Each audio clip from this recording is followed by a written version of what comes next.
So, welcome to everybody. This is going to be our second meeting, and this is second meeting of UncertainWise, which is a reading group um, based and focused upon various topics. First one is decision theory. Second one is, could say, philosophy of science, and mostly we want to express a concern for uncertainty, and concerning uncertainty, we would like to try to study how to deal with such an entity which at least very plausibly seem to be everywhere in our lives and that interacts with our own decisions. And decisions are a topic that we would like to understand more in order to create better decisions and better future for ourselves.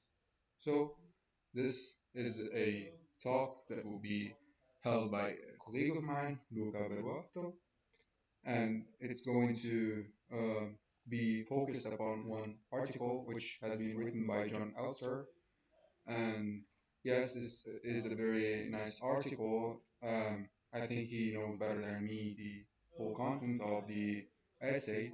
Nonetheless, I may be able to say a few words concerning the whole structure of the seminar and the reading group.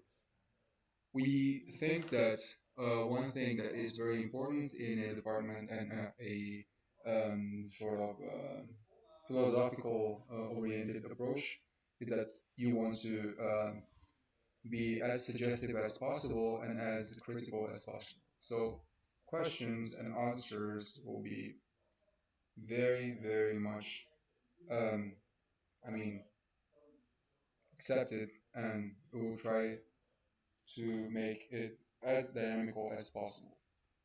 So let's stop the chit chat, and I would like to make our guest come here and start talking about the whole thing.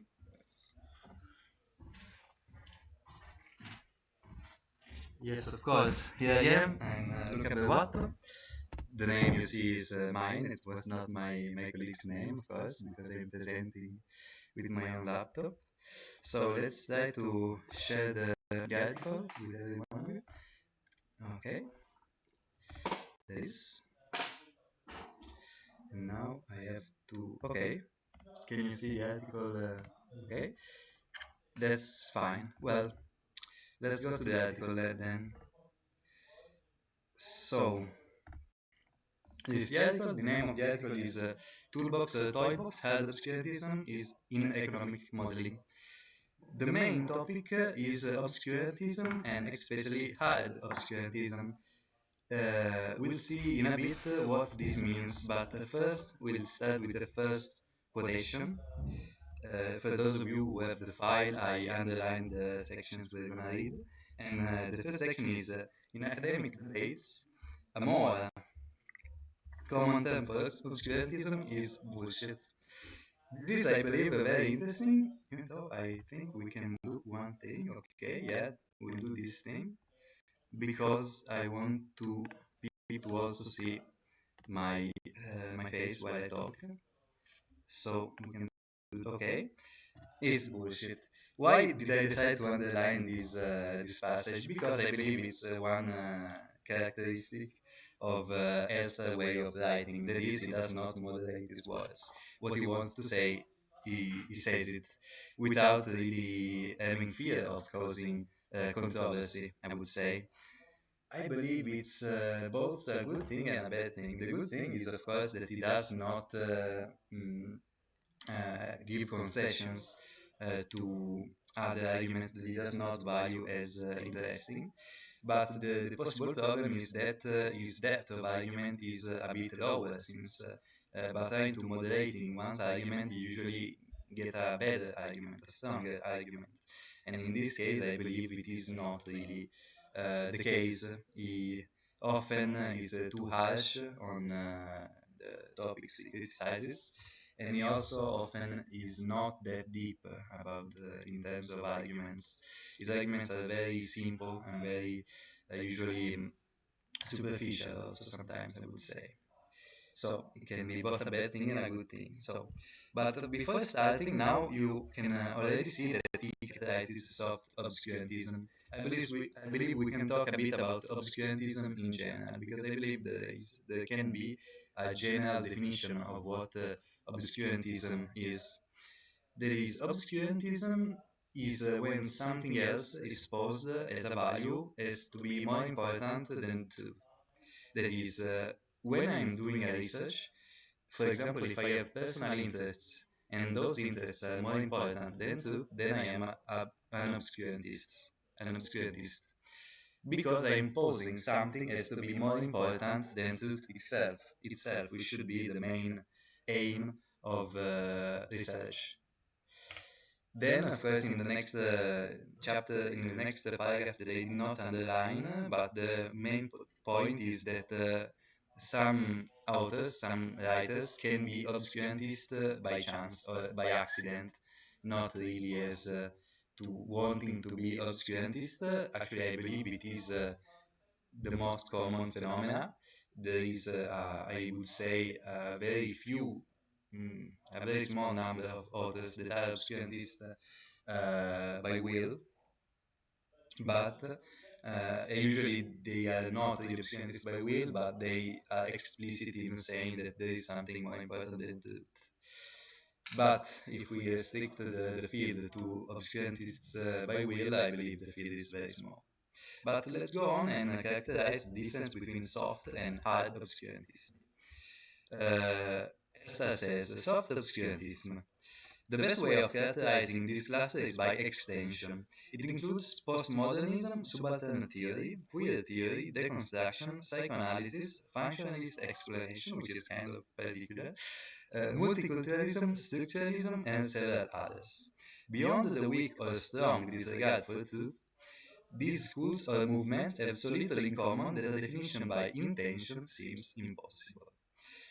Now, in other papers, he characterizes soft obscurantism a bit better, I would say. Also, he quotes other papers or even books that characterize this kind of soft obscurantism better.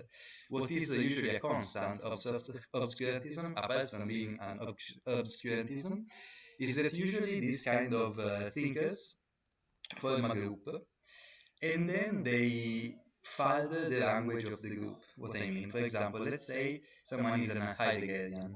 Heidegger created, as you know, many new words. We can almost say created a new language. And soft obscurantist Heideggerians would just try to further the language Heidegger created by making more complex words, for example, basing on his style, by trying to create a more complex theory also based on the words highly created, and it becomes obscurantist when they are no longer concerned by if this language is linked to the real world or not. They just care about furthering the language, about making the language more complex and more also coherent, but this coherence often is at the expense of, let's say, correspondence with the world.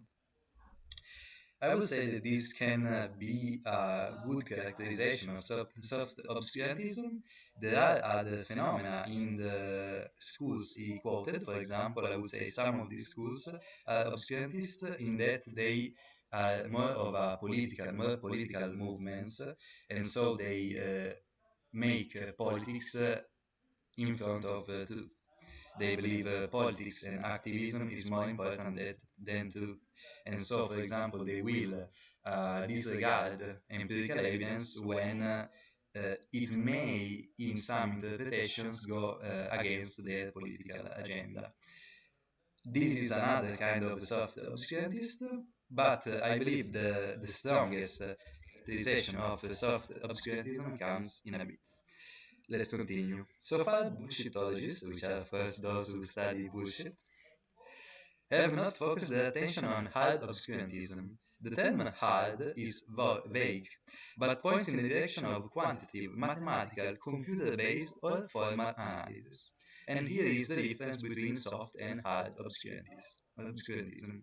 Soft usually reminds of humanities, of qualitative methods, while hard is more akin to mathematical methods. Also, the hard sciences that are more accurate usually also because they usually employ a lot of mathematical tools and formal tools.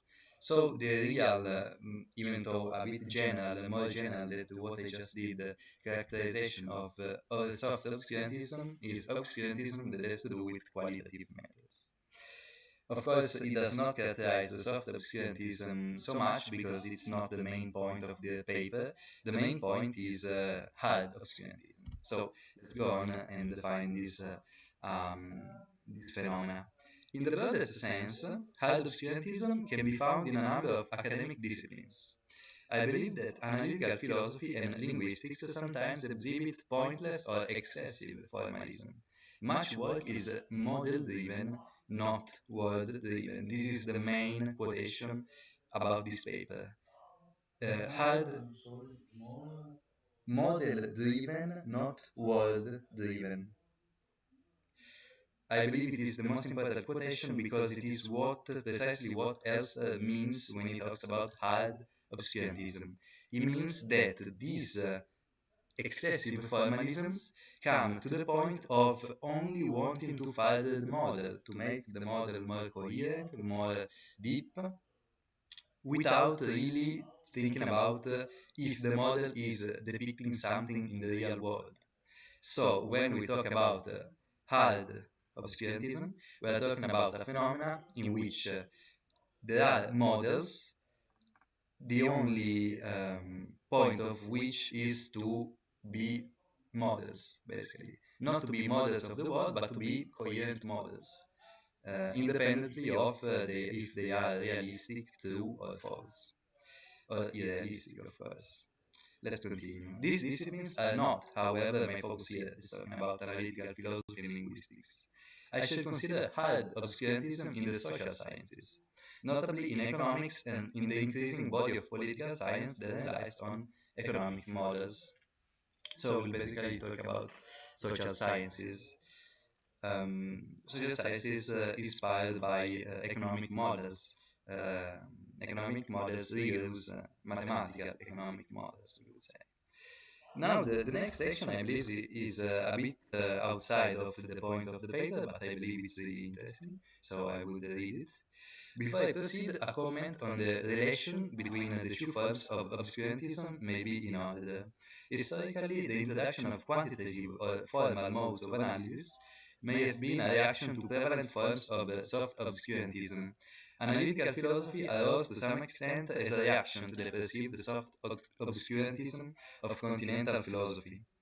Mathematical economic models arose to some extent as a reaction to purely verbal economics, which prevented economists from estimating the net effect of the many causal mechanisms at work in the economy.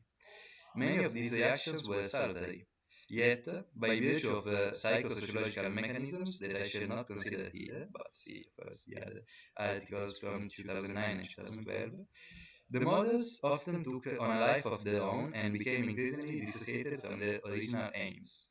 Once hard obscurantism took off, its existence seemed to justify soft obscurantism.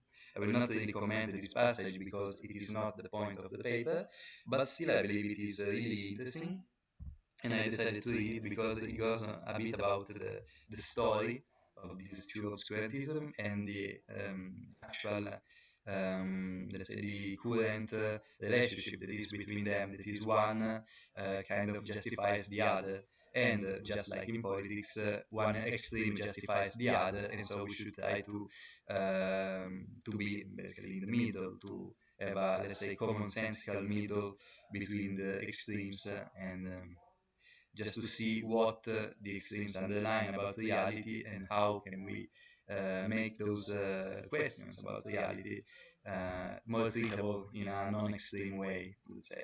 The same happens with this obscurantism. Let's say what this obscurantism underline about the reality of research, and then try to treat those underlined phenomena without being obscurantist, basically, I would say.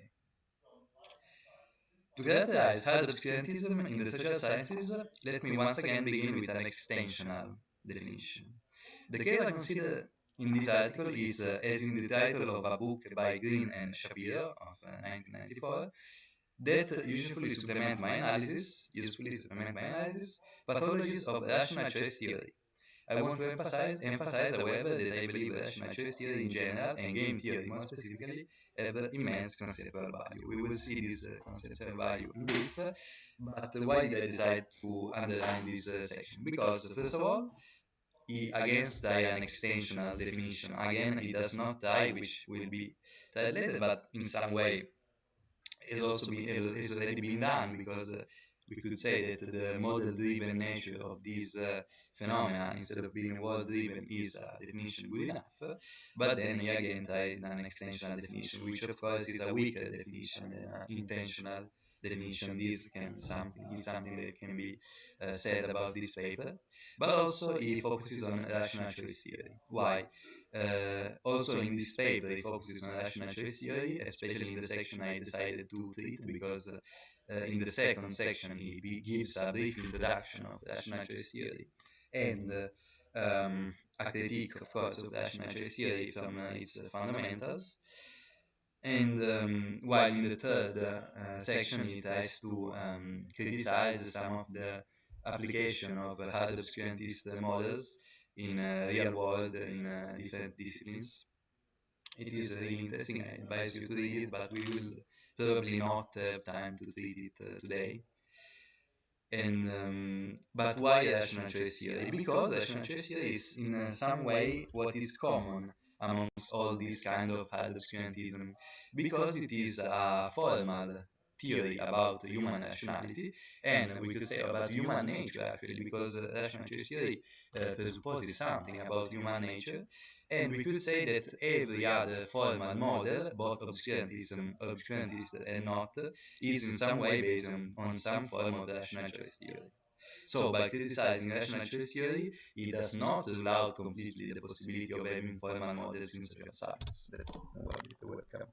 But it certainly gives a big damage to all attempts of formal modeling. And so, by criticizing it, by showing the hard obscurantist factor in it, it can certainly show the risk of hard obscurantism in also the other models, the other kind of theories that employ rational choice theory, I would say. And let's see the conceptual value. For example, I use a few examples. I underline this example. We understand today why a bad state may persist indefinitely if it is an equilibrium, in which no single agent has an incentive to change behavior unilaterally. In fact, I have suggested elsewhere that hard obscurantism may itself be a bad equilibrium. What is the conceptual value of rational choice theory and game theory? They give us concepts that we can employ to further our reflections on the world. For example, these concepts of bad equilibrium or equilibrium in general, which is of course explained in a very good way, I believe, in this article, which is of course the situation in which none of the agents involved in this situation have an incentive to change their behavior because the result will probably be weaker.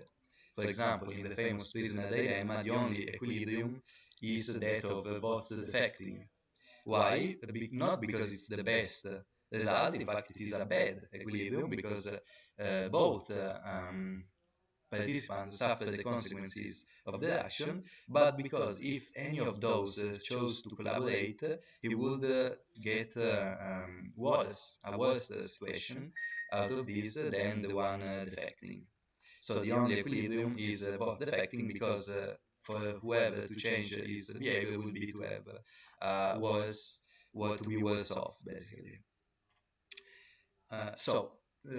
Phenomena, concepts like equilibrium are what really shines about rational choice theory, which is not mind, the theory itself, but the concepts that are consequence of the theory that can also be explained outside of the theory. I would say that these for Elster is the conceptual value, but also rational choice theory can also have great practical value as a routine and indispensable tools for ministries of finance, central banks, and similar institutions.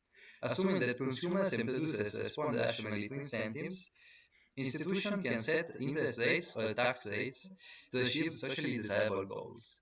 This is actually very common defense of rational choice theory by its proponents. For example, I recently have written a bachelor thesis which also talks about rational choice theory, and the model I choose, the theorist, the intellectual I choose as a model for rational choice theory is James Goleman, which is a sociologist, and he actually has this kind of defense. He wants to have an impact on the world to compare public policy plans and to actually implement them in the world, and he does this by basically assuming a rational choice theory model of the world, because by assuming this model we can compare public policies in different areas, for example education and healthcare, and decide which of them are the best and implement them. This of course, has to consider humanity in human nature in a certain light, that is, that humans in all aspects of life act rationally, and that is in a special way, that is as utility maximized, as we'll see in a bit what that does mean for Elsa. But this is actually a very common line of defense for rational choice theorists, which is we could say it is controversial, because if you assume that people will act rationally uh, on incentives in every way of their life, and then they do not, you are basically going blind with public policy. There is actually another very interesting way of intending this, because I believe there are two examples of this application. One is the really famous A Theory of Justice by John Rawls, which tries to implement rational choice theory as a way to create justice in the world, basically, to create some, let's say, public policy, even though it is a thought experiment, this book, and through these assumptions to create a better world. The other example that I had is in some way the opposite, because it is nudging by Taleb. No, it's not Taleb. Who wrote nudging? I can't remember. Uh, well, nudging, of course, the very famous book. It is the opposite, though, because it does not actually presuppose human nature as being rational, but as being irrational. But the point is that it's systematically irrational in predictable ways, and so the ending point is the same. Okay, it's Thaler, not Taleb, and Sunstein. Yeah, Taleb is another one, of course.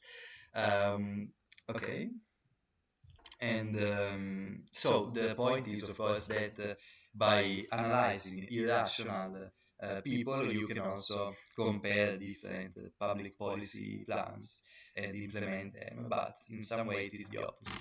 We may talk later in this reading group about this phenomenon. I want just to know if it's correctly here. I hope it is. Yeah, it is. Okay. Very good. Okay. So it is really interesting also this, let's say, application of rational choice theory in the real world, and possible problems about it. We will certainly talk about it later on. But let's go on. When used in a commonsensical way, rational choice theory can also have a substantial empirical value in helping us explain behavior. We constantly, if usually implicitly, explain the behavior of other people by assuming that they act rationally. For instance, when not crossing the street on a red light. In such cases, the explanations do not rely on the strong assumption that I discuss later, only on robust cost-benefit considerations. So, what can we say about this passage? Let's start with the most evident issue, common sense. Common sense is something that we as philosophers know has been quoted time and time again, and in each instance is quoted in a very different way. So what does it mean to use rational choice theory in a commonsensical way? we could imagine what Elster means. That is actually not to use rational choice theory. What do I mean with this? I mean that actually, even when, first of all, of course, there are areas of life in which uh, persons, in which people act rationally, and areas of life in which this does not happen. So, first of all, do not applicate rational choice theory to areas in which people do not behave rationally. First of all, but then I believe the point of this passage is also when people act rationally, be wary of applying rational choice theory, because there are areas of life in which people do robust cost benefit considerations, but usually it stops there. They do not satisfy all axioms of rational choice theory. They only do some basic rational cost benefit calculus. For example, if I cross the street with the red light, I may be hit by a car. That is a very simple, very basic cost benefit assumption, and it is, we can imagine what people actually do. But there is no need for a rational choice theory there. We can think of people as acting rationally, but just as very basic cost benefit calculators, utility maximizers, but in a very shallow and simple way. So I believe that is what Elster tries to say. So the point is, what does it mean with common sense? Try to be wary of applying rational choice theory. Certainly do not apply to every situation in which people could be, which is actually something rational choice theorists try to do. Rational choice models are not the only sources of hard obscurantism in the social sciences. Of course, as I said, rational choice theory is attacked as being something peculiar, as being something that basically all or most formal models have in common, but it's not the only way in which hard obscurantists can manifest. I shall briefly and without much nuance mention three other theoretical approaches that can, but do not necessarily, favor hard obscurantism. The first is statistical models, can illustrate hard obscurantism in economics and political science. A brief introduction to statistical models is those are models that try to uh, perform complex mathematical calculus on calculi on statistical models, so on groups of statistics that have been collected in the world, and they try to give to create some theories, some models about the world that should be predictive about future phenomena. It is a very brief introduction on statistical models in economics, but let's go on with what Elsa has to say. It goes without saying that any model or theory can be used in a sloppy and irresponsible way. The use of statistics in the cartoon is a notorious example. When elite journal publish bad science, however, the situation is serious. This is what is underlining about statistical models. That is, he then goes on to talk about regression analysis as an example of a mathematical tool used to predict the future. But the point is, often what happens in statistical modeling, but also in other um, areas as well, it is a characteristic. I decided to quote all three of these examples because they give examples of what obscurantism is, and this gives the example of when top papers of each discipline publish articles that are sloppy, let's say, that are not really valuable, that have assumptions that make these models basically useless in real life, that do not consider empirical proofs that are, however, consistent with reality and consistently found in every study, even when they're not searched for. And that is the main problem of hard obscurantism, that the top journals of each discipline, as he will show in chapter 3, uh, consistently show these kind of models that are obscurantist models. That is the problem, because of course, as he says, it will be an easy and pointless victory to criticize work that is bad by the standards of the discipline. So if the discipline would be more advanced than hard obscurantism, it will not really be a problem. It can be a problem on the public perception of a discipline, which of course can be a problem, as for example with conspiracy theories about science. They are not good in the standards of the discipline, but are a problem because are believed widely in the public. But in this case, the problem is at the top of the academic research group of scientists, of social scientists. And that is the problem of hard obscurantism, and why Elster is devoting a lot of his energy to try to combat this phenomenon. The second example is agent-based models, a form of simulation, which is, I believe, a good explanation. Is a form of simulation of what agents that are usually considered as theory, as rational choice uh, agents which respect rational choice theory, will do, basically, to usually adding some more complex assumptions about the way agents interact with themselves, among themselves. So, agent-based models can illustrate hard obscurantism in the social sciences. Is originally introduced by Schelling, which is the one of the first to introduce this kind of modeling, and one of the most famous modelers, let's say. In a study of race-based residential segregation, these models had great appeal because of their transparency. Yeah. It's Schelling, which is written, I believe, as the Schelling from.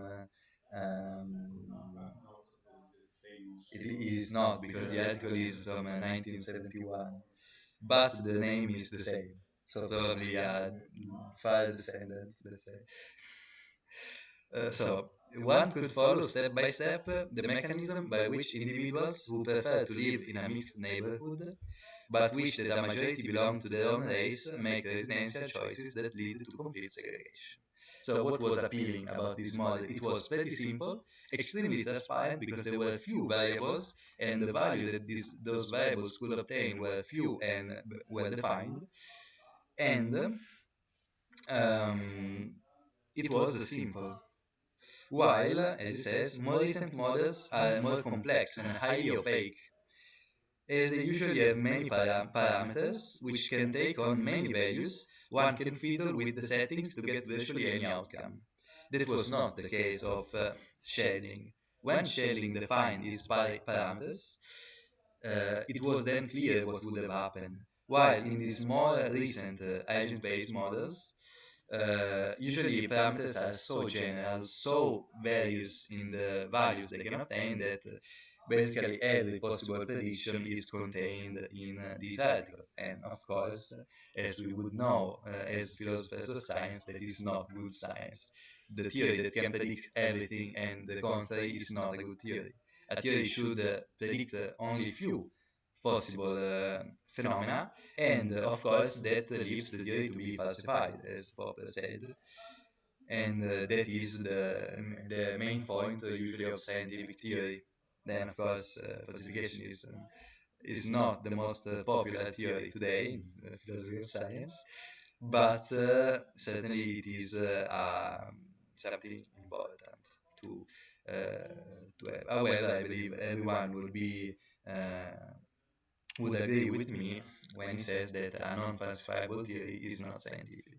Maybe not because it is unfalsifiable, but because it is too general to be a scientific theory. Then, of course, we could discuss that's not the point today of the paper. So let's go on. The results rarely have the ex post obviousness that characterizes good science and that Schelling's model possessed. Agent-based models, from being a toolbox, have largely become a toy box. This is an introduction of the meaning of the title, which is the difference between toolbox and toy box. I believe, no, I believe, I know later it is a little defined in a better way, and we'll comment about that.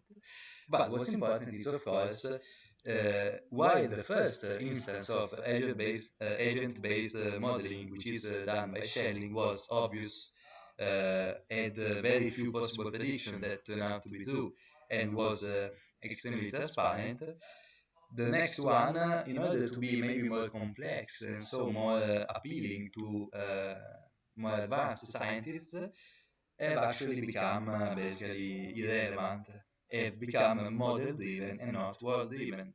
They become more complex, but by becoming more complex, they also have become irrelevant as to explaining the real world. Um, that is the point of agent based modeling and what is important about hard obscurantism in general.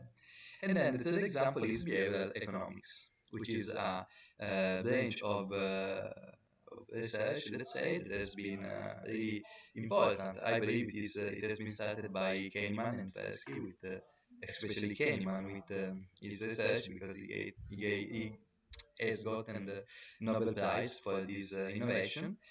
Probably there was some kind of behavioral economics before them, but they started to really popularize behavioral economics. But here we see uh, it is not safe from Elster criticism, because behavioral economics too is running the risk of becoming a toy box. There is probably not a week without some highly sophisticated experiment demonstrating a new mechanism or a new effect appearing on the internet. Many of the findings seem to have little relevance outside the laboratory. At least many authors do not try to demonstrate relevance in the wild. When authors cite real-world cases to try to demonstrate, say, the sunk cost effect, they rarely take the time to explore and refute alternative explanation of the alleged examples. The sunk cost effect certainly seems to fit the Vietnam War or the construction of the Concorde airplane. But so do many other hypotheses. It is ironical that behavioral economics, which was largely inspired by the explanatory failures of rational choice theory, is running into similar problems. So, what is the point to bring home here?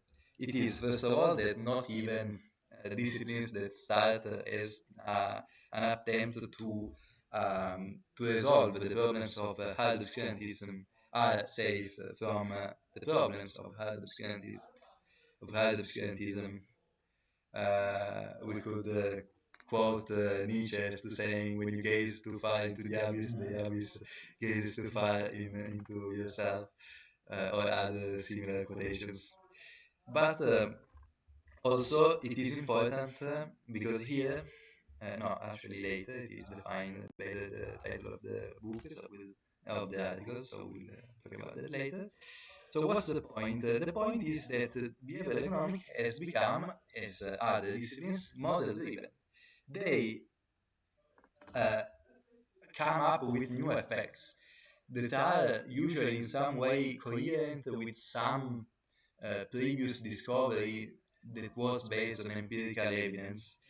But then they usually do not do further research, they do not take great care to be coherent with empirical evidence, with new empirical evidence, but actually just create a model that in some way uh, in some way makes it true, basically. And when they actually do cite evidence that is not usually collected ex post but was already collected, like evidence on the Vietnam War or on the construction of the Concorde plane, they usually take it as a given that their explanation is the best. They usually do not check for other explanation. Now, that is what Elsa is saying. To be honest, this I find really difficult that is really the case.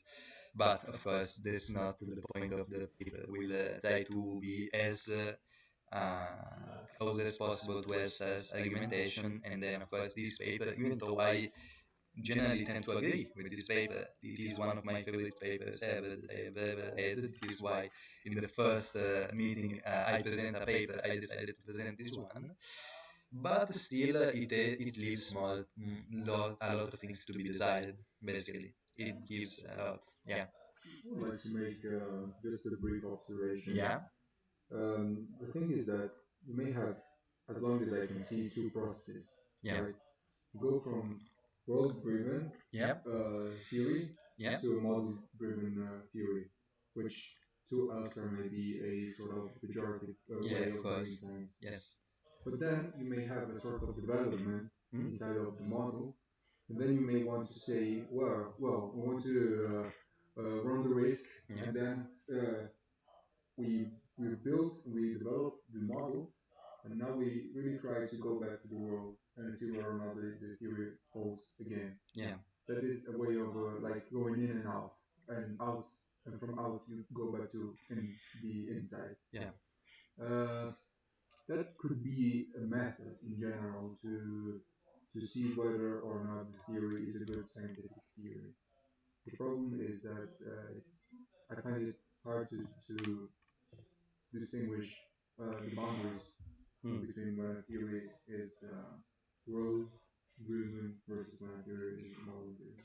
Yeah. Of course, there are extreme cases when you have theories that do not make any reference to the world, maybe like very formalized Yeah. theories, but also some other theories which are poor in formalization. Hmm. So I was wondering whether you, or not you had something to say about this. Yeah, I try to repeat what you said because I believe it was not recorded well by the mic. The point is that there can be two movements. One movement can be from a world-driven theory to a model-driven theory, but there could be also a second movement that is from a model-driven theory to a world-driven theory. That is, after we harden the model so much, we try to make it, to falsify it basically, to make it testable in the real world, and then we can fiddle with, of course, parameters to see what is not compatible with the world.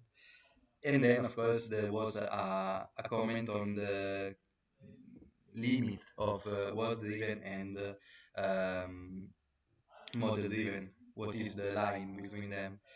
Let's start with the first question. I do not believe Esther thinks it is possible.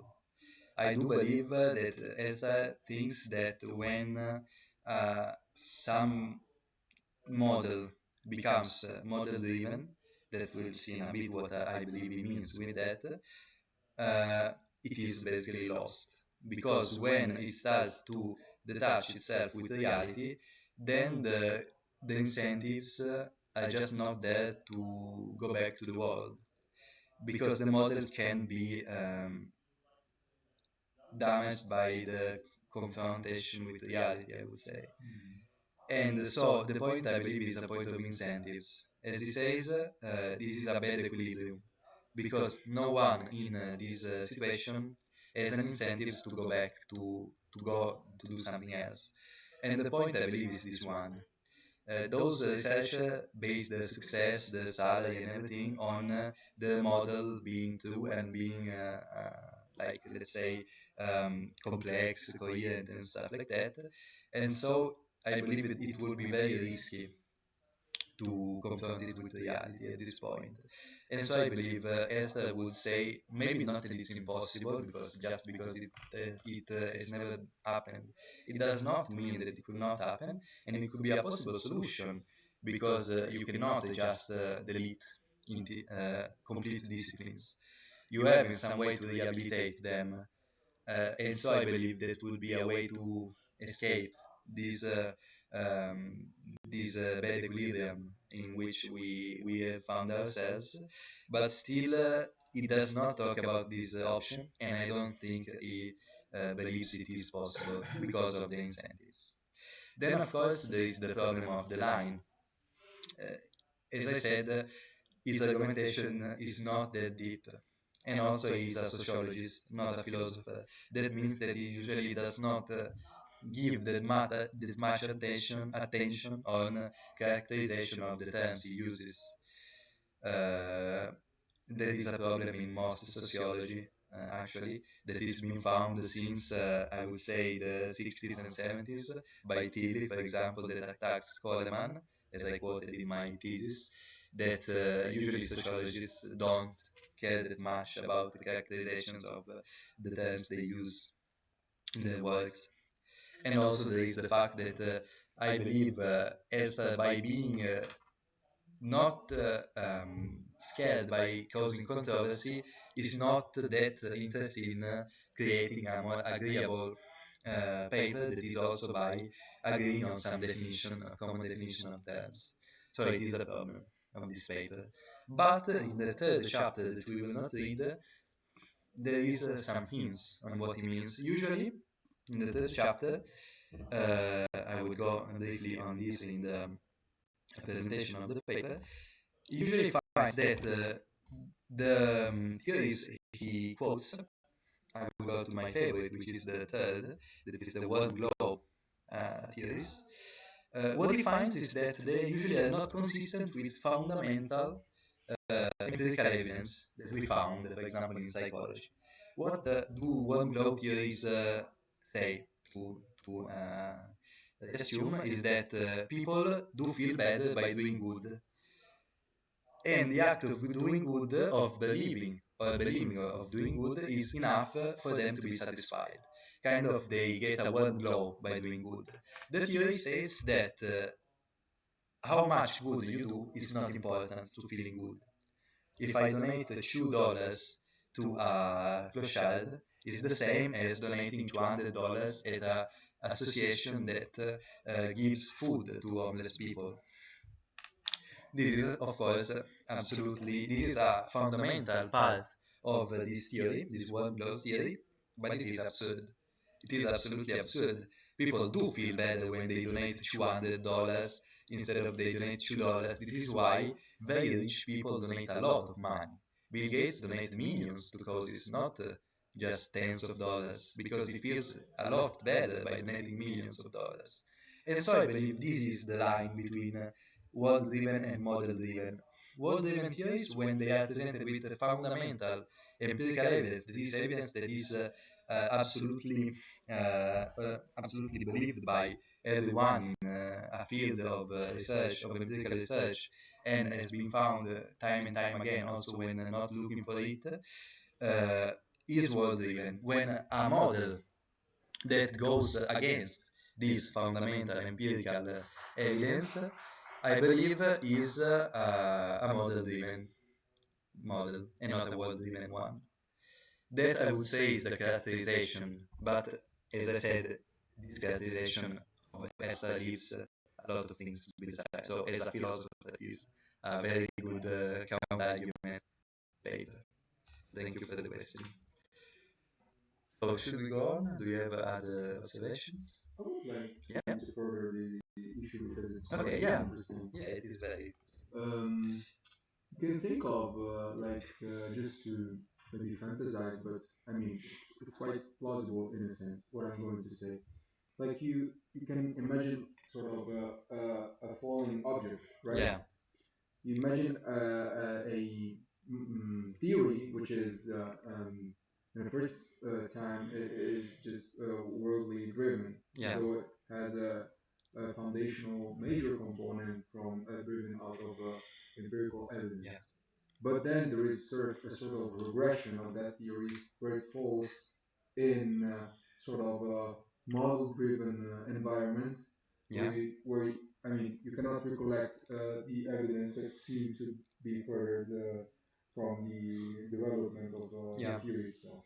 One can say, well, we can try to create theoretical environments where you have sort of fabrics that are elastic in a sense that lets you I mean, bounce back to a worldly driven model.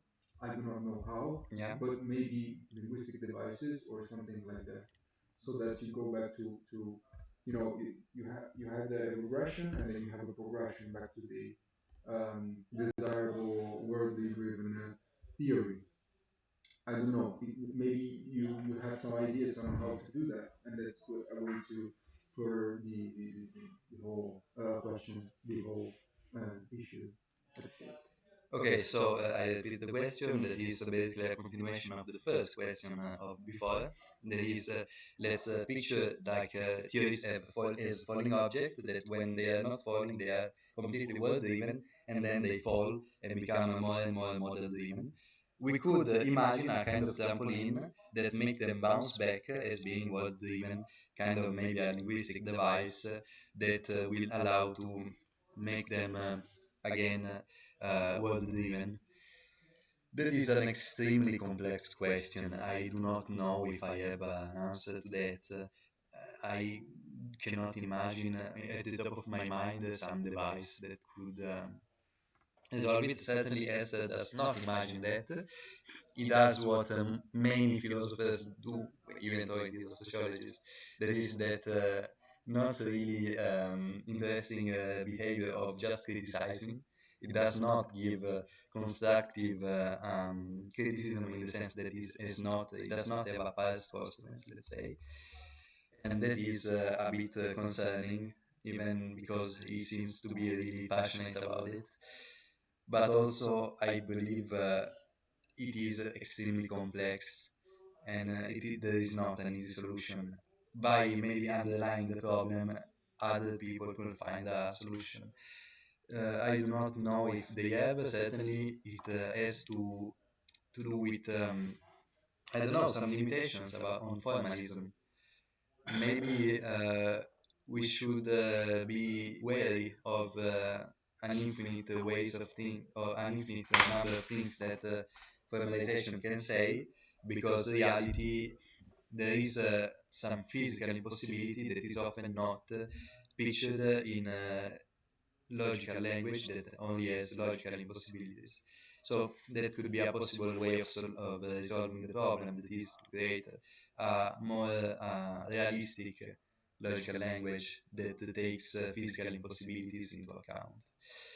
But then again, I do not know, I'm not that into logic to know if it is possible or feasible, and I do not have any idea on how that would be implemented. So I like Elster, I just criticize, which may be something not that, I don't know, I mean, someone would expect to find a solution, I cannot bring a solution at the top of my mind. Then, of course, I believe there are ways out of this problem. I believe Elsa also does believe there are ways out of this problem. We just do not know which plan should be followed in order to get out of this mess, I would say. Can Yeah? I make an intervention? If I understood these questions, Yeah? this reminds me the dynamic of history of science is painted by Thomas Kuhn in Yeah? the Scientific Revolution, in the Structure of Scientific Yeah? Revolutions, and having Kuhn and also Lakatos in mind, I don't know if there is or if it could be possible a universal device in order to um,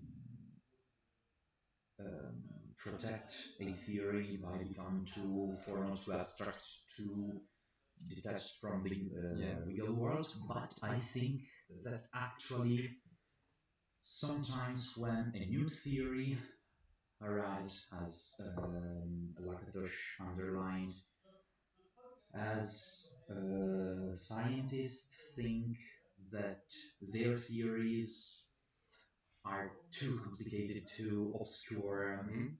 are not very suitable for interpreting the world or predicting phenomena.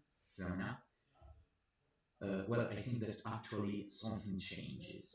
In social sciences, has and generally speaking, also for example in economics, this could be a problem because of the that obscurantism that you talked about at the beginning of this Yeah? presentation, because there are also political reasons behind not just the research for the sake of the truth, but there are actually interests, Yeah? Of course. and that's why it is more difficult, I think, in social sciences. Also because in social sciences, finding a mistake in the theory is more complex than Yeah? in hard sciences, because also in social sciences you can't do experiments has in physics or in chemistry, for example. Yes. So it's difficult, but I think that in a sort of way this could happen actually. Happen actually. So, I lost the point of your question. That This is, is not a question. It's just an okay, or intervention. intervention. Yeah, yeah, yeah. Because I lost the link between Kuhn and Lakatos in your question. Because Kuhn just said that when a theory becomes too much detached from the world, then the will explode, Yeah. and we have the revolution. What is stated by Lakatos is that's not so true. Just this, but we need to have alternatives Yeah. in order to have scientific revolution. So I interpret Lakatos in this specific situation as a um, complement to Kuhn's theory. Mm. Okay, so I shall try to summarize, yeah, the intervention that is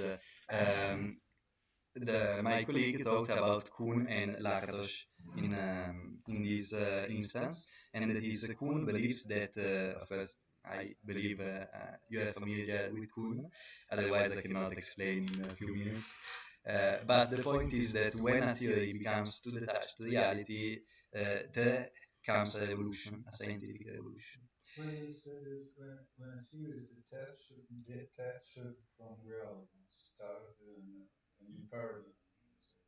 Well, it is what my Yeah, colleague more or said. less, Yeah, yes. yeah. So, uh, so of course it starts a new paradigm. Yeah, the old paradigm that has become too detached to reality is abandoned gradually. Not gradually, actually. It's abandoned. In Kuhn's theory, is abandoned, and then, of course, a new paradigm is formed. While in a Kuhnian interpretation of Lakatos would say that actually, for it to be a revolution, there has to be already an alternative. He believes, my colleague believes, that it is possible that this would be the way out, but also that it is hard in social sciences because it is hard to, first of all, social sciences do not have the capability, usually the capability of doing experiments in the real world. So it is also difficult to understand the difference between model driven and world driven on the one hand, and on the other, um, it is just hard to underline mistakes in theories. Uh, okay. Um, I would say, first of all, I'm not that Kuhnian, so I don't believe there will be a scientific revolution, to be honest. Um,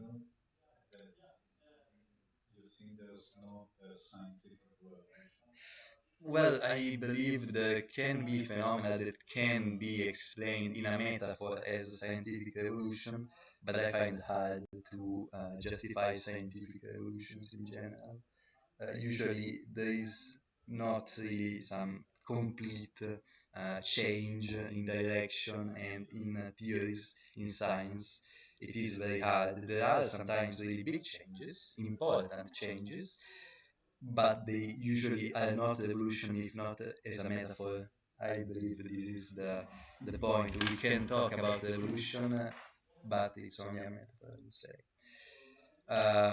But still, yeah, I believe I can give an example of what could happen. Like before the First World War, philosophy was a lot abstract, very far away from, let's say, life. No? It was the feeling that philosophers had at the time, detached from reality, many could say, in the way of neo-Kantism, for example. Then First World War happened, and during, but especially after the First World War, many philosophers felt the need to change direction, to be closer to life itself, to reality, let's say, even though this is the also time of the birth of idealistic theories, I would say, but still to be closer to life, to feelings, to what they felt, so we could say to reality, and that was, let's say, the evolution in a metaphorical way in philosophy. So something else could happen. Let's hope we don't need another world war to to experiment it.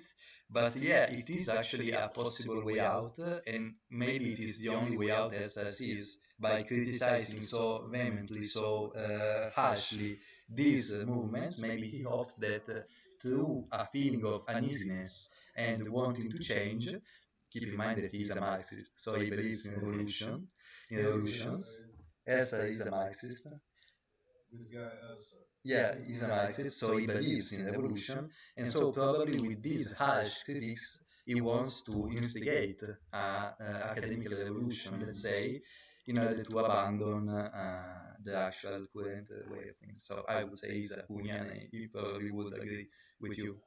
I like this guy. Yeah, actually, to be honest, apart from the Marxism and evolution stuff, I also really like this guy, to be honest. It is one of my favorite articles. I am reading a lot of articles from Elster, and I believe he has a point, a very interesting point. So, any other interventions? Yeah?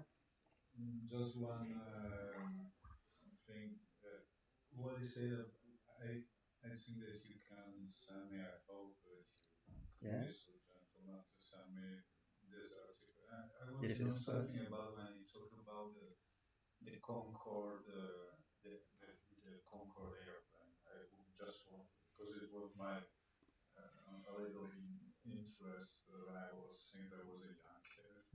To be honest, I don't know. Yeah.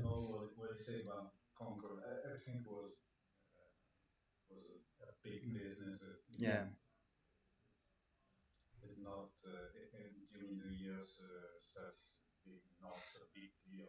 Yeah. Yeah. No, I can give.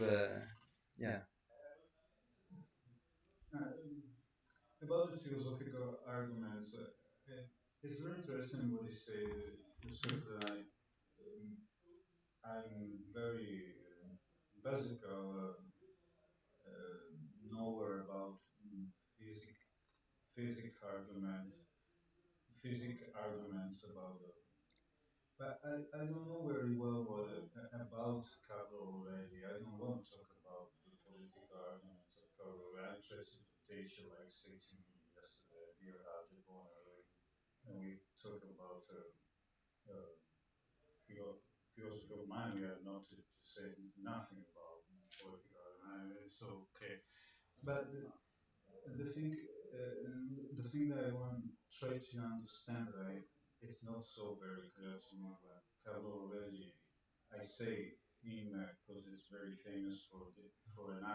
Yeah.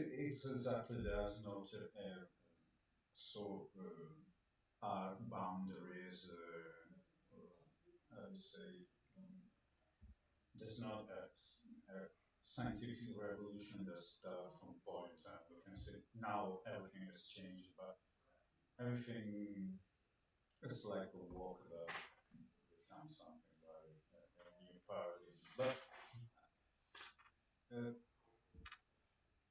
last thing is that sometimes I think it's possible to use the. I don't think it's a metaphor. They use corn,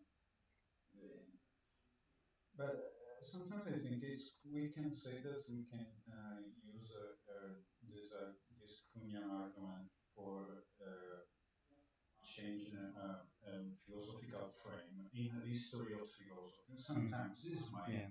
I don't want to say this. Sometimes some kind of fight, polemical argument for neither something. Sometimes we see philosophy with the lens of Marxism here, Mm. or sometimes, or we can say everywhere. This is the last question. It's possible to use this communal argument of philosophy. Say now we have in our revolution philosophy not use the tools and the history before and something like that. And I'm trying to explain very well. For me, I don't understand what is obscurantism. What Yeah. say about Okay, so I'll try to explain. He gave me three questions. I first of all try to summarize and answer the third because it is a question on Kuhnian revolution, the theory of revolution in science, if it can be applied also to philosophy as well. I would not answer to that because I believe it would take us too far away from the argument of the paper. But I believe, since I do believe that this talk about revolution is metaphorical only, I would say yes, you can talk about Kuhnian revolutions, paradigm changes in philosophy, but still only in a metaphorical level. Then, of course, if we have to take Kuhn as describing really what happens, as it really does happen in a revolution, then we would need to discuss it further, and I do not think it is the case to do it here. Then the first question was about the conquered plane. I can give brief comments on this phenomena because I did not search about it. I can what only, is it? yeah, Just yeah. Basically, it just says that the sunk cost effect can be used to explain the Cochran plane. The sunk cost effect, also called as the sunk cost fallacy, is the idea that basically when you start investing in something, if you stop investing, you lose what you invested. So this fallacy brings you to continue investing even though you maybe know that the project is not worth investing. Like imagine you invested $2 million in a project, then you realize this project is not feasible or is not useful, but you understand that you invested $2 million in it. So maybe if you need two other $1 million, or maybe less, maybe one more $1 million to complete it, you tend to do it because you don't want to lose the $2 million you invested before. But it's not exactly yeah. the theory of game. I can say the theory of Mm. economical argument. If I understand well, that it's not a good way of behavior to stop invest. Good, it's to we can develop in time so what we can start to build a project, something like the Concorde. Because I think nowadays they start to think about the jet Mm. airplane, something like that. Then we not to stop when we put $2 million in a project or $1 million and step by step restart to not to stop Mm. in halfway. Yeah, of course, the sunk cost fallacy is a fallacy. So it prevents you from doing the, let's say, most rational behavior, most rational action, because of other factors that do not figure in the reasoning as rational factors, let's say. It's kind of a bias, so a mechanism that we have that may be useful, because of course we often are really lazy, and so sometimes we want to give up a project even though we shouldn't, and this effect allows us to continue with this project. But can be also damaging in many other kinds. But keep in mind that this is not, or at least it may not be the most accurate explanation of the uh, problem that the Concorde airplane construction has caused, because it says that it may be used to explain it, but there may be alternative explanation. That is the only comment that Elster does on this phenomena, this event, and I cannot really say anything else because I do not know that event so well, so I will not comment further. Yeah. Yes. Yes. Yeah.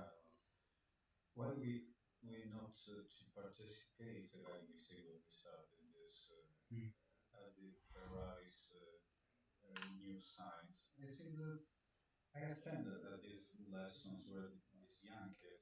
Mm.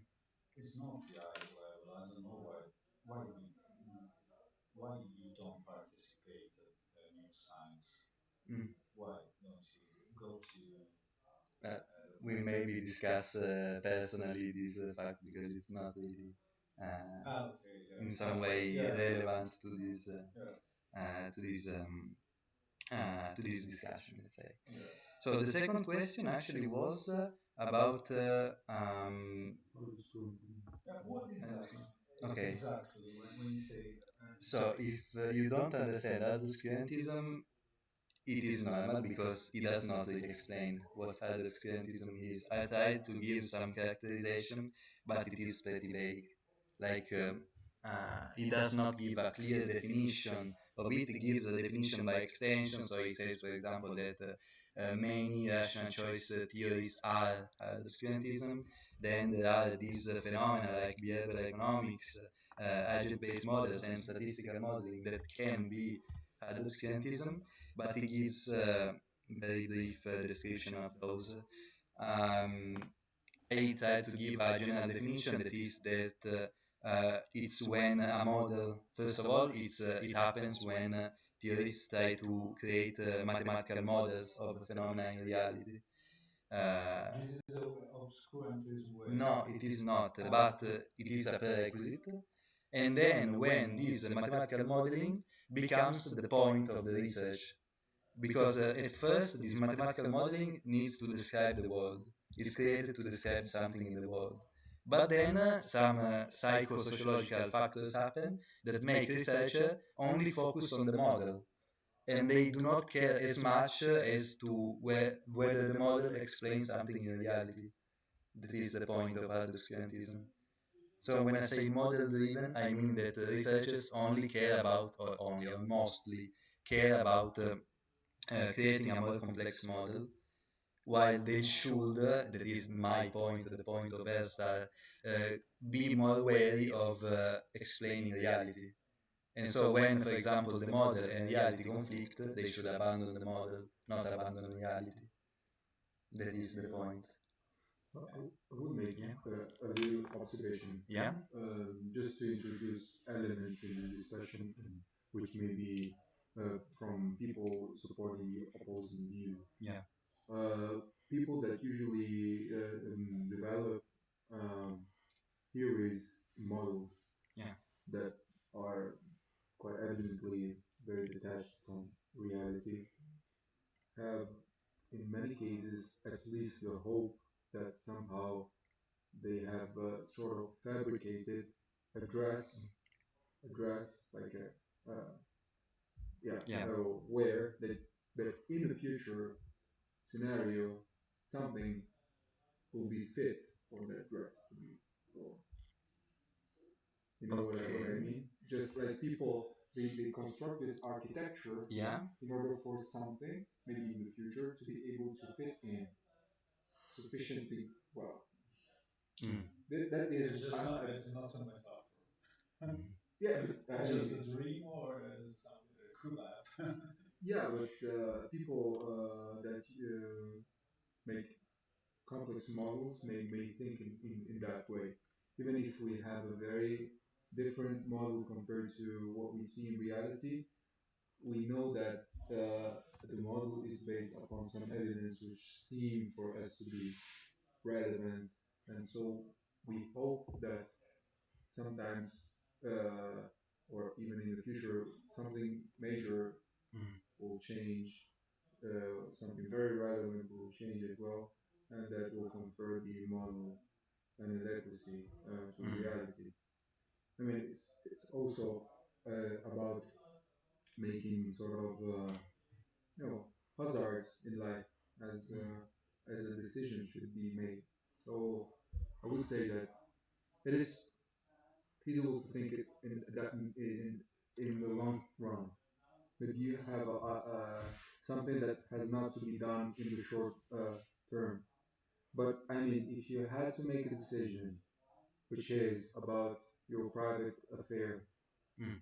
affairs or Yeah. business, that is something that, by the way, was also said by many authors that support the view about rules of thumb in decision theory, Yeah. that you have sort of people that won the economic prize, the Nobel Prize in economics, Yeah. and because they have created very complex formulae in order to make predictions about the market and how to yeah, it's quite general, right? They make very complex architectures.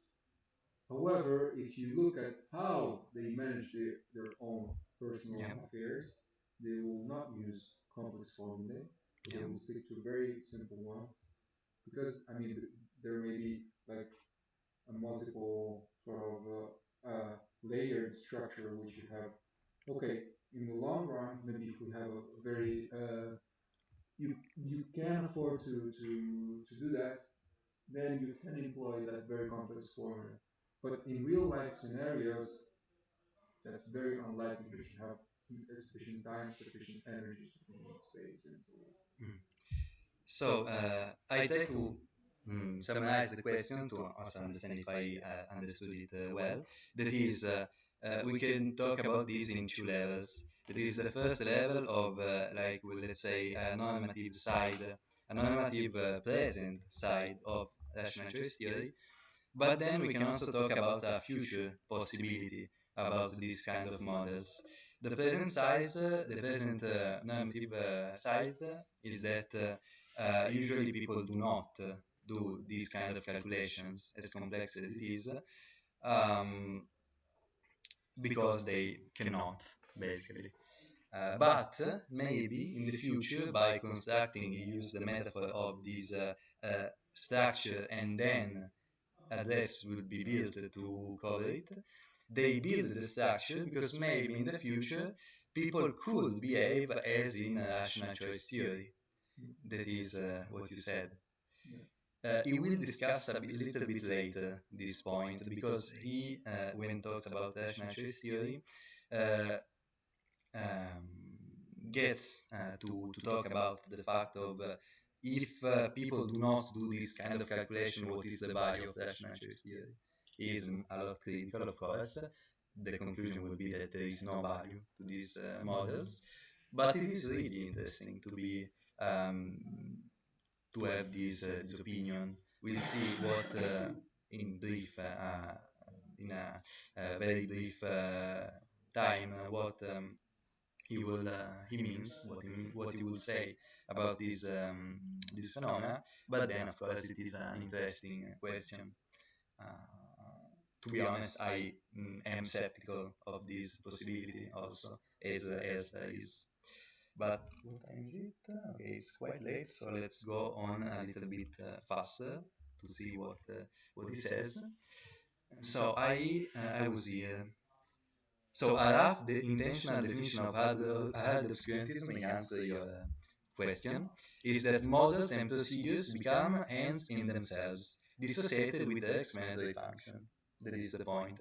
The creation of a model, the creation of procedures in order for agents to determine, for example, the best action, is more important than asking if agents really do those calculations if agents really employ those behaviors.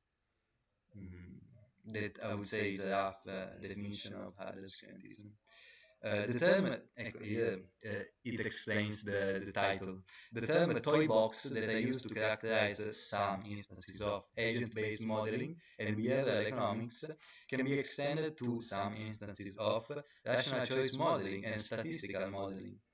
Concerning the latter, Ragnar Fish deplored the tendency of econometrics to become pleiometrics. Uh, the point of the title, which is, I believe, very well done, is that when models are not no longer world driven but become model driven, they basically become a toy box. They become toys for the researchers to play. They do not become an instrument of understanding the world. They become something for the researchers to play with. Again, it reminds me, Kuhn, that said that scientific activity is solving puzzles. Yeah, it kind of reminds Kuhn when he says, yeah.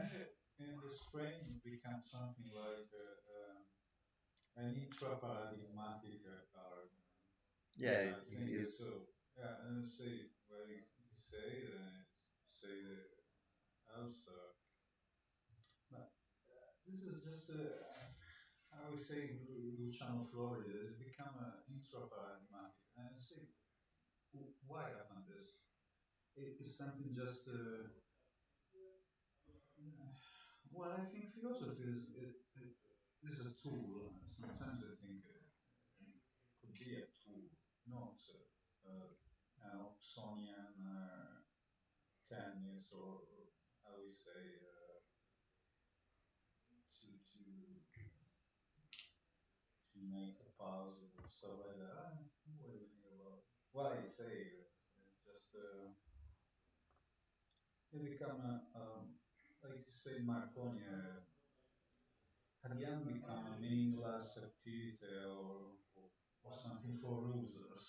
Mm.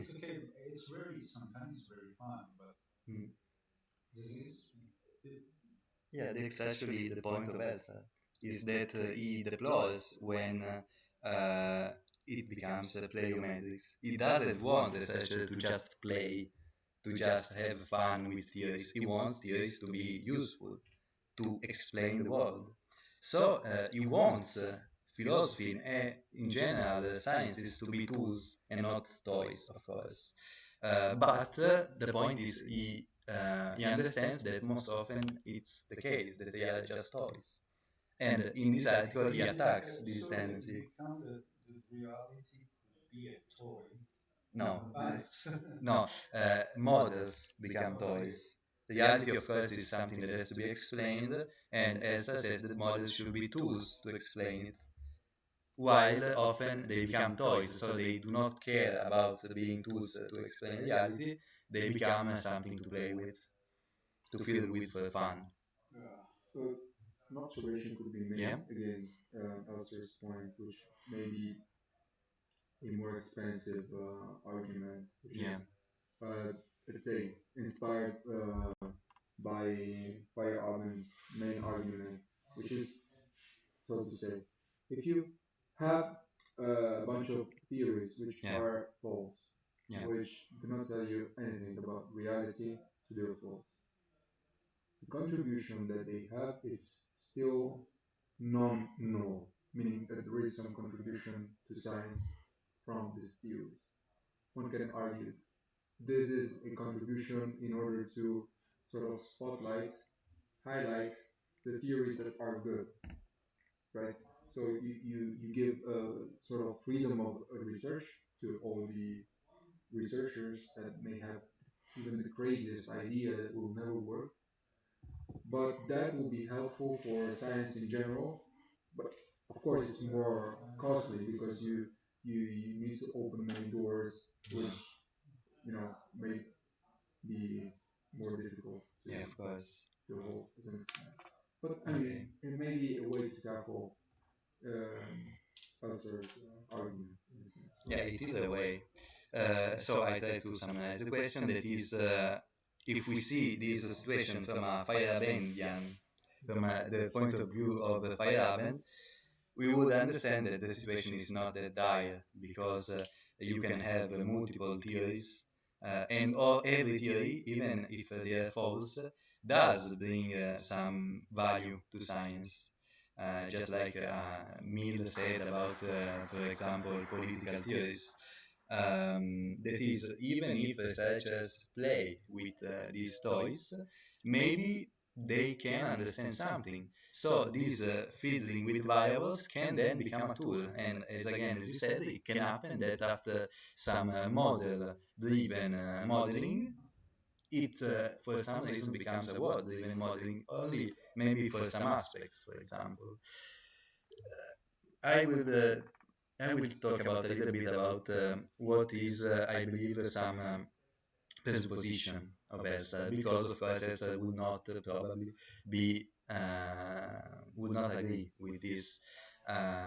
Elster is probably not a Feyerabedian, uh, and so he believes that not every possible scientific theory can and should be followed. I do not know what is his argument about it.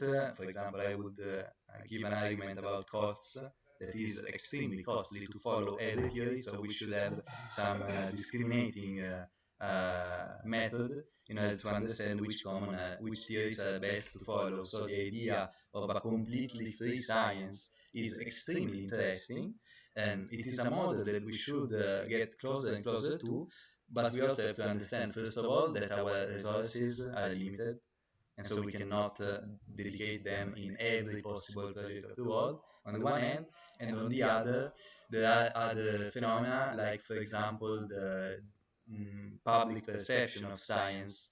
The public is not that informed about science, and so he has to be informed with the best possible scientific theories, and those have to be selected in some way or another in a discriminating manner, of course. So I would say it is an argument against Esther, but it is an argument from a different point of view, a different set of assumptions. That is the set of Esther. I did not really talk about the assumption that this paper holds because they are not made evident in this paper. There can be a discussion about it, but keep in mind that every paper has some assumption that basis. Esther is a realist, and it is a selectionist, let's say, about this. Or at least I believe he is a selectionist about these phenomena, which is, to be honest, also the position I find myself in. But still, it can be, of course, argued that Elster's problem is only a problem in his point of view. From other point of view, maybe it is not a problem. Maybe it is the way it should be. Maybe. Um, but let's continue because we don't have much time. So the last quotation from the introduction is, the common defense of rationality as an as-if assumption also confirms this characterization. What is researchers usually create models, and then they say that these models explain what would happen as if, like, for example, people were rational, or maybe um, for example, one argument of Kahneman, to go back, is not Kahneman, Coleman, is I create a theory, I assume that people are rational, and I act as if people are rational, then there has to come some empirical scientist to prove or disprove this. It's not my job. It is another instance, I believe, of the toy of pleiometrics, to be honest, because it is the task of a scientist to determine the empirical value of this theory. But again, it is a realistic point of view. For example, an instrumentalist point of view would not agree with this. But let's go a little bit. I don't think I'll read every underlined part of this rational choice theory, but I'll try to, because it is, I believe, important. The most important part was, however, the first chapter, so we were able to read it. It's the nucleus of this argumentation, of this characterization of this phenomena. And then in chapter 2, in chapter 3, there are some examples. Chapter 2 is one big example, chapter 3 is some smaller example, and then in number 4 it is basically a summary, but mostly a summary of chapter 3, and there is the conclusion of the paper, which is not, of course, as I said, a constructive conclusion, just to underline some common problems of hard obscurantists, especially of the models he presented in chapter 3. So let's try to read something about rational choice theory. Rational choice theory is a first normative theory, advising agents about what to do to realize their aims as well as possible, and then an explanatory theory trying to account for the behavior of the agents by assuming that they follow this advice. The idea of realizing your aims as well as possible can be disaggregated into three maximization operations. First, among the available options, choose the one you believe will best realize your aims. First optimization. Second, use the information available to you to form the belief most likely to be true. Second, maximization. Third maximization, if necessary, collect an optimal amount of new information. This is, and with the diagram that it presents, the most basic characterization of rational choice theory in Elster. This is important because it is not uncontroversial. Rational choice theory can be characterized in different ways, but this is when Elster talks about rational choice theory, it is what he's talking about. Then, of course, there are some specification about the diagram. And let's see. This is also important because when can rational choice theory fail? Because it is important because it is important for the critique of rational choice theory, of course. So, rational choice theory, as thus defined, can fail in two ways. First, it can fail to yield a sharp determinate prediction. So it has to be one prediction and has to be a sharp prediction. It does not have to be a general prediction. Second, it may yield a sharp prediction that fails the confrontation with the observed facts. So it may give a sharp prediction, but then you empirically go to see what people do and see that people don't do these things, or that these things are not the most valuable, for example, because there are some observed facts that contradict these operations of maximization. These are the two ways in which rational choice theory can fail. The first problem is one of the indeterminacy of the theory. The second, that of irrationality of the agents. The most important part, however, is this. Theory indeterminacy can, no, it's a little bit later. Well, let's read. Theory indeterminacy can arise for several reasons.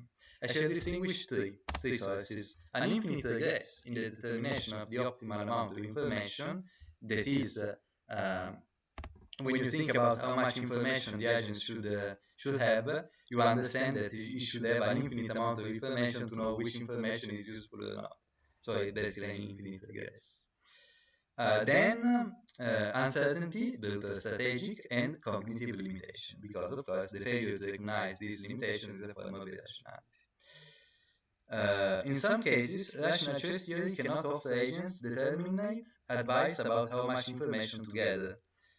I suspect, but cannot prove, that this failure is the rule rather than the exception. This is the most important part. Why does he criticize rational choice theory so much? He does because he believes that these defects, these problems of rational choice theory are actually not. All rational choice theory are usually indeterminate, and usually agents are irrational, so are not as the theory predicts. So this is a sharp criticism of rational choice theory, is that it is not an adequate theory because it usually fails.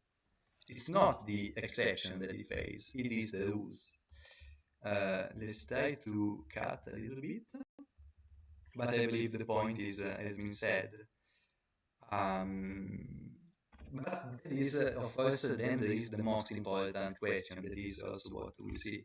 While real and important, the issues of infinite regress and uncertainty are minor compared to a much more elementary, indeed almost trivial question.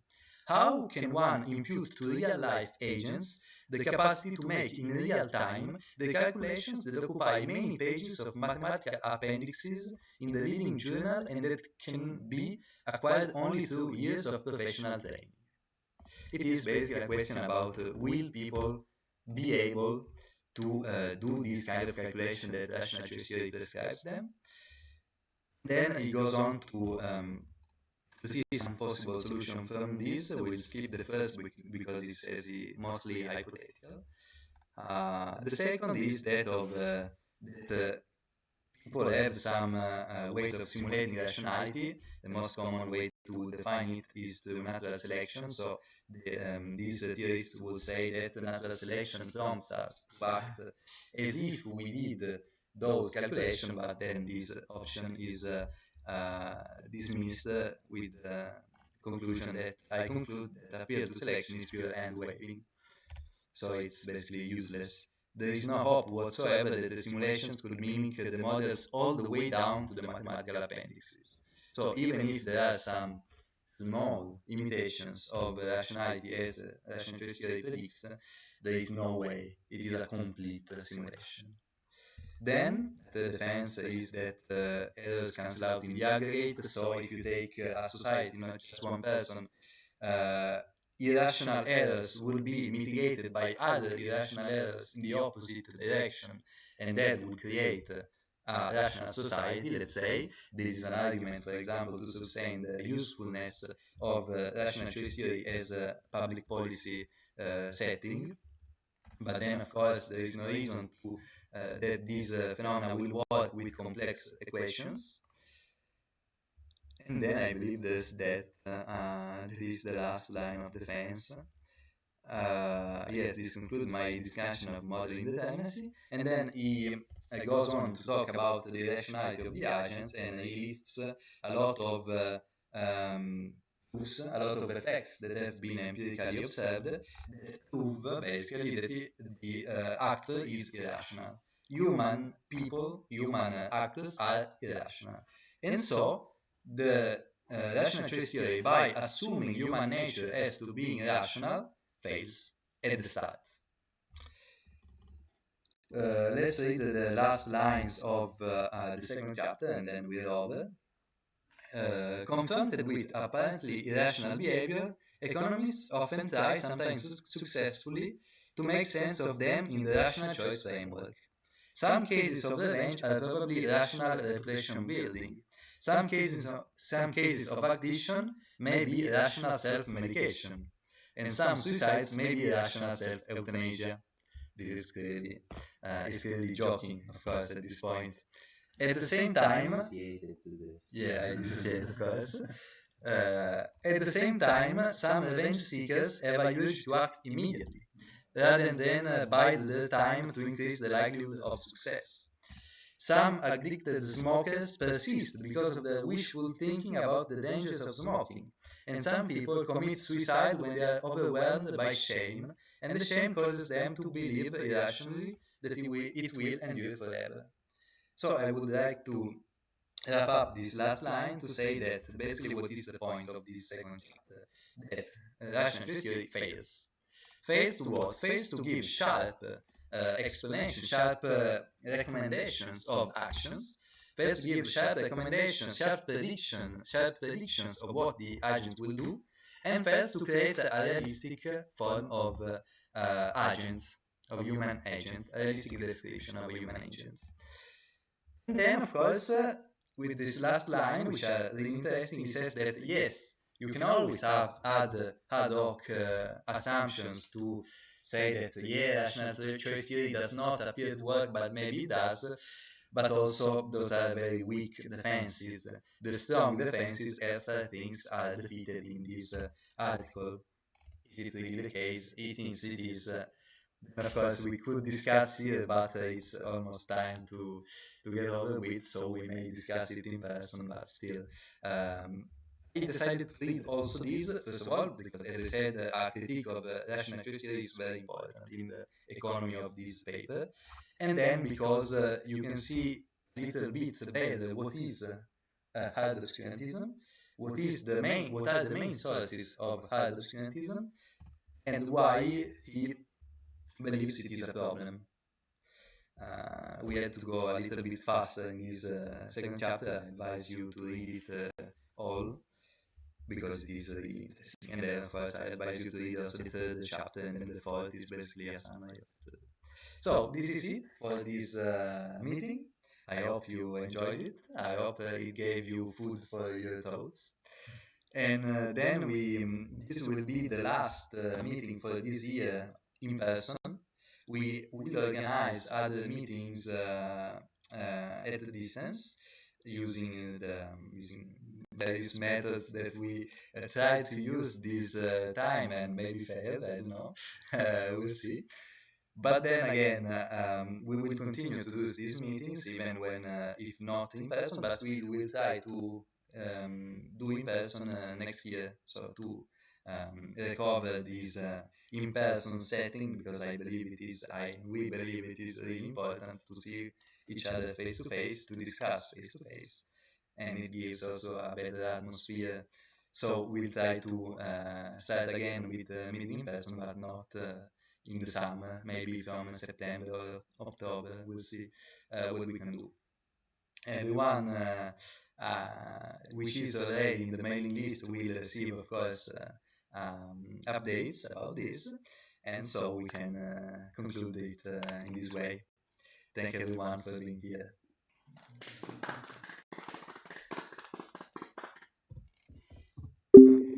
Concludo anche la registrazione.